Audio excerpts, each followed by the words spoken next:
The city hummed down below. It was the same sound every single night, a low, monotonous thrum against Abby Winter's high-rise apartment. Having lived in Chicago for so long, the sounds did start to get to her. But after another 12-hour shift at the hospital, there was nothing in the world she wanted more than to finally be home. The big wooden door closed behind her as she stepped into the entryway.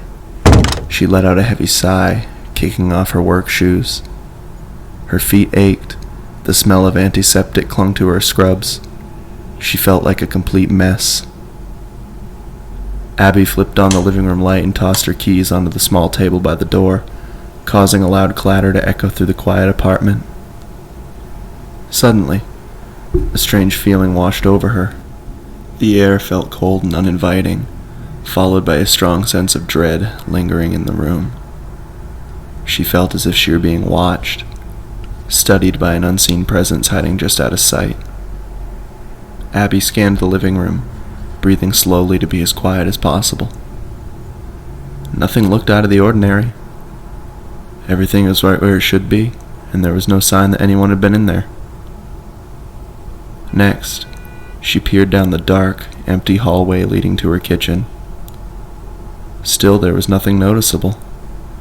All she saw was the faint yellow hue coming from the nightlight next to her kitchen sink.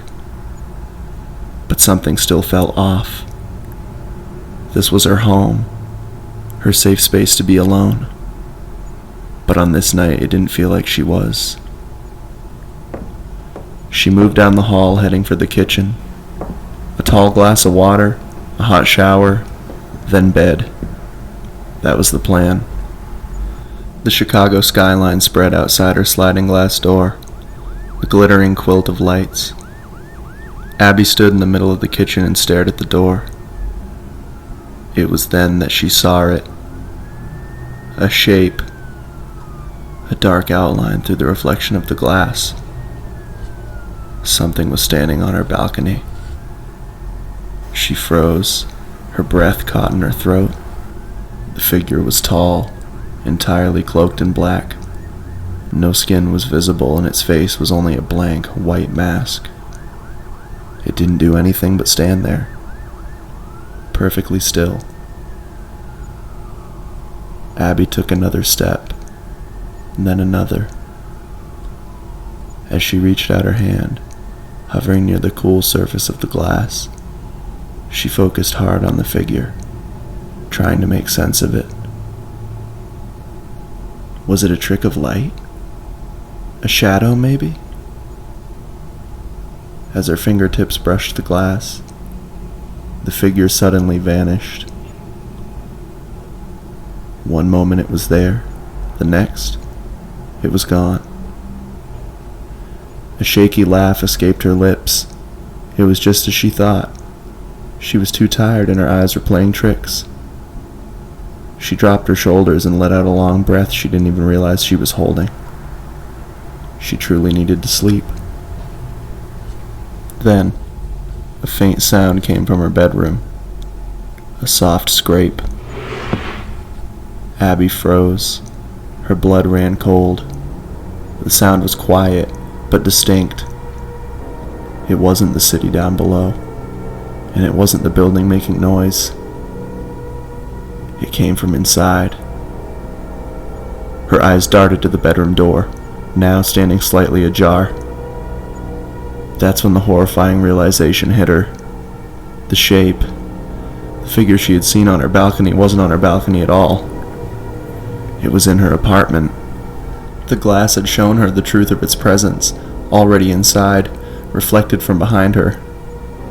It had been standing there, just beyond her sight, the entire time.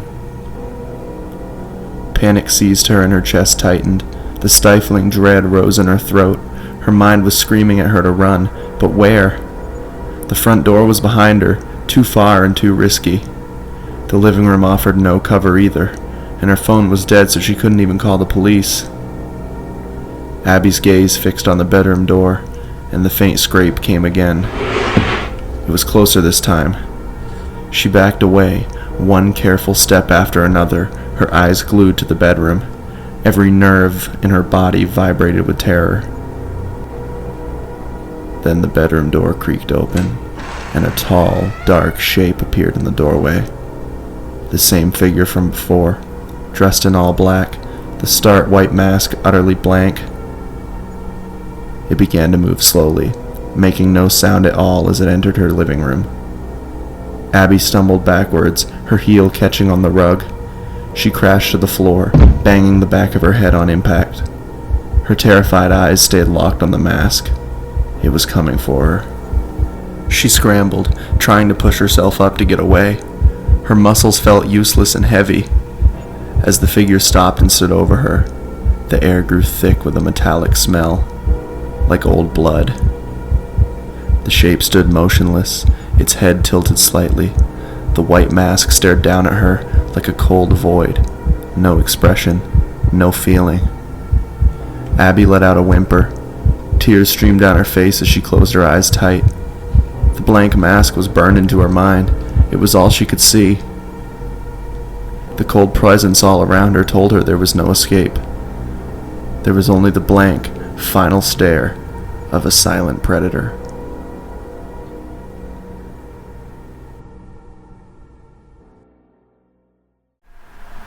It was several days before anybody found Abby's body. She was eventually found by her sister and her mother, propped up in her reclining chair with the same horrified look on her pale face. Her autopsy later revealed that she'd been strangled to death. But that wasn't the most chilling part. It was what they found while searching her apartment that raised more questions than it answered. In the back of her closet, the detective found a small crawl space hidden behind a removable panel in the wall. They found jugs of water, leftover food containers, a blanket, and a pillow. Under the pillow there was a small wooden box, and inside there were a bunch of Polaroid photos of Abby sleeping, all taken from inside of her apartment.